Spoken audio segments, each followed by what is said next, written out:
Welcome back to Sunrise Daily. Now we turn our attention. Remember that matter about FG paying some over what, $9 billion, is it $9 million to DCI Group for lobbying? Well, Frank Otor joins us now. He's a lawyer. He's also a native of Yelwata in Benue State. He joins us virtually, and it's about 2:45 a.m. where he is. Good morning, and thank you for your time. This well, morning and morning there as well, but we appreciate you joining us today. Well, I know you must have also heard that piece, that news item when it made the rounds and still is.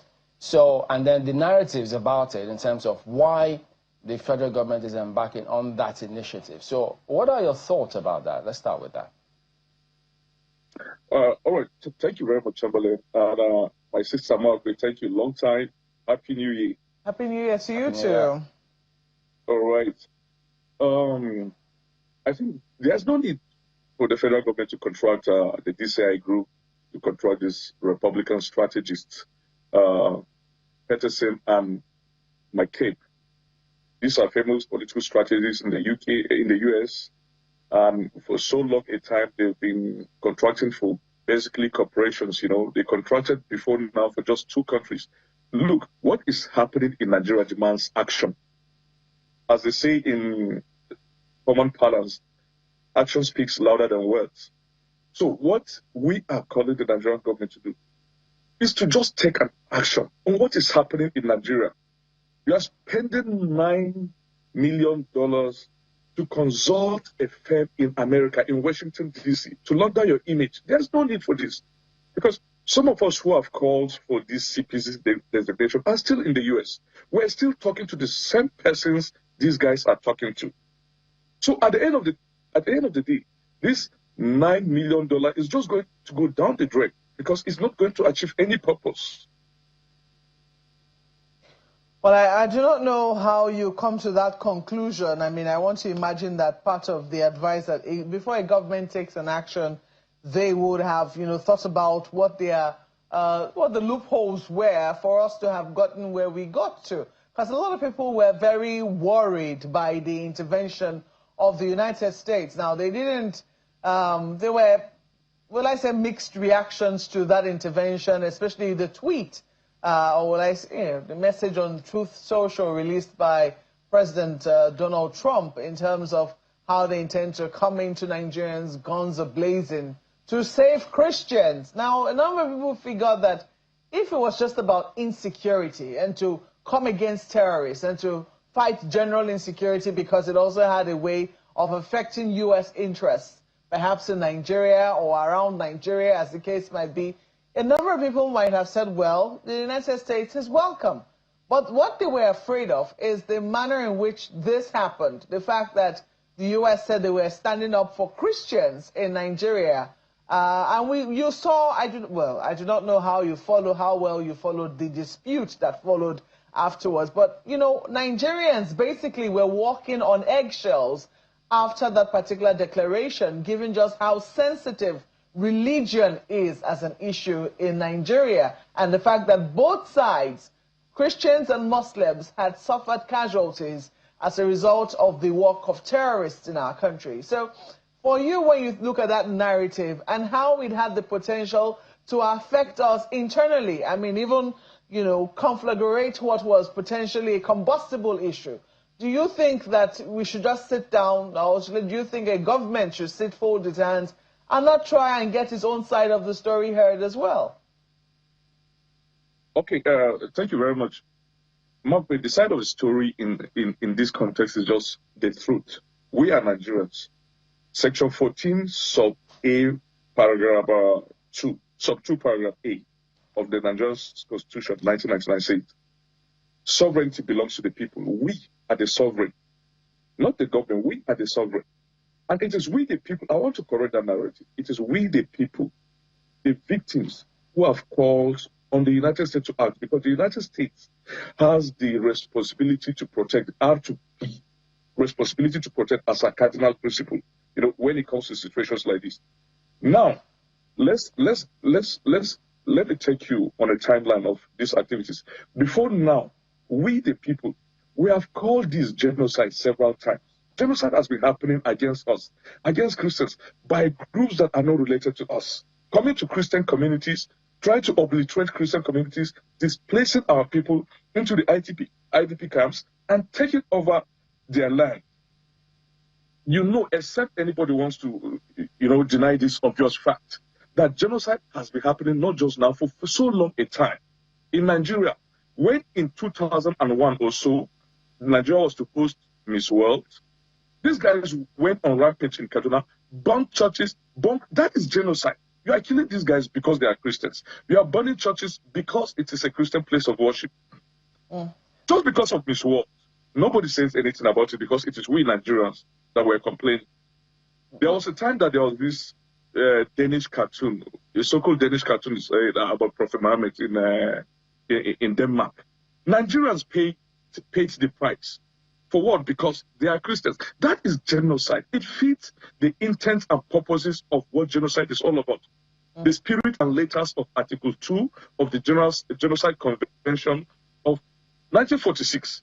It fits into it completely. But we are denying this obvious fact. Mr. Oto, I do not wish to minimize. I do not wish to minimize, the sufferings of communities across, the place where you come from. I know that we spoke with you shortly after the massacre in Yelwata, where you hail from.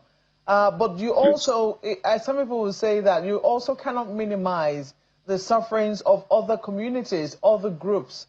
For instance, what happened in Borno State, which is still reeling from the massacres that have happened as a result of Boko Haram insurgency. How do we describe that? We know that these issues are a little more complicated than a dry-cut description that were given to them, and that, our country is such that, as you rightly said, something that happens in another place can have an effect. So when a president says, I'm intervening on behalf of one group of people to the detriment of another, or seemingly to the detriment of another group of people, shouldn't there be concerns, especially by those who are supposed to be leading all of this group of people? Okay, let's break down this for easy understanding. Now, we admit the fact that there are Boko Haram in our country. It's so unfortunate that our country is the number 5th country in the whole world, placed on number 5 as a country that has hosted the highest number of Islamist terrorist organizations. So unfortunately, we're only we're number 5. We've only been surpassed by Afghanistan, Pakistan, Iraq, and Somalia. So we are number 5. We have ISWAP, we have Boko Haram, we have Lakurawa, we have Ansaru, and we have the most vicious terrorist organization in Nigeria that is in the Middle Belt, the Fulani ethnic militia. Now, if these Islamists kill fellow Muslims, that's terrorism. But if they kill Christians, they are killing Christians because of their faith. That is genocide. So let's break it. It's so unfortunate that they are killing everybody. So wherever genocide takes place, the people of that faith or that tribe were also affected. Like in Rwanda, when the Hutus were killing Tutsis, they were also killing moderate Hutus. So there's no difference.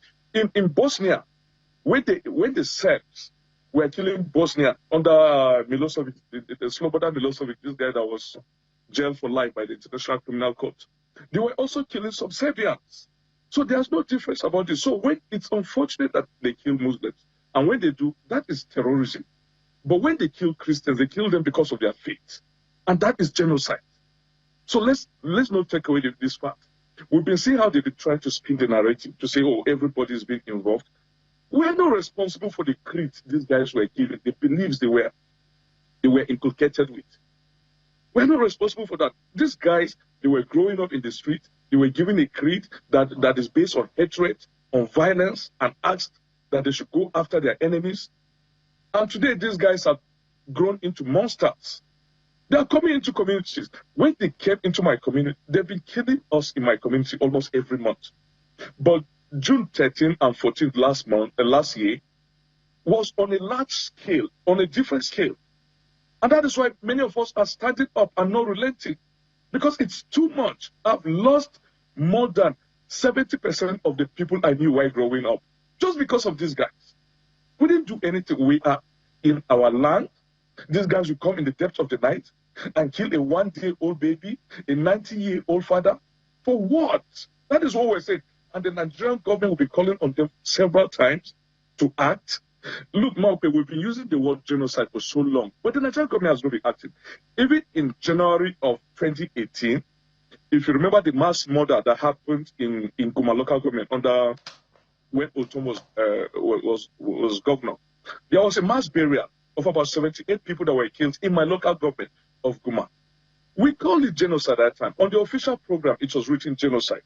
If you go to where they were buried today on in Makurdi, Welfare Quarters Road, Welfare Quarters Mobile Police Road, the signboard is there. Burial of the victim of Fulani genocide. So Nigerian government has not been acting. We're calling it exactly what it is. So since they've not acted, we called on a senior brother. Look, we've not been protected by these people, by our own government.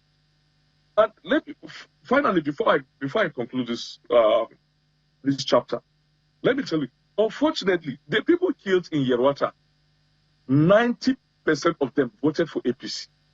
They voted for the government to defend them on their own part. They fulfilled their social contract responsibility by coming to exhibit their civil duty and voted for this particular government. My cousin, Nsuteze, was the agent of APC in the last election. All right, we need to wind down.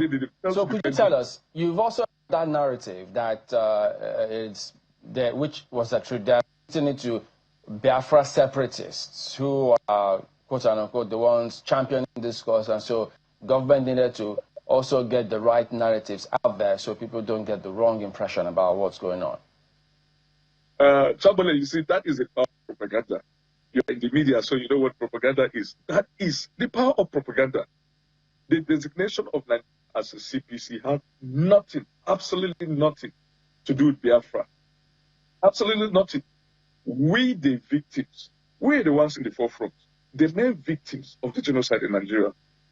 Before now, you knew when my Lord Bishop Anagbi of the Catholic Diocese of Makurdi came to the U.S., addressed the U.S. Congress in March of last year. That was even long before Yerwata happened.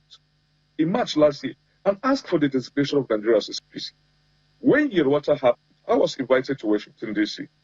I spoke at the iconic National Press Club, located just 2 blocks away from the White House. I addressed American Congress and American press, and I called for the designation of Nigeria as a CPC because I'm a victim. My community is placed on the edge of a precipice, is at the point of being obliterated completely. So we called for this protection.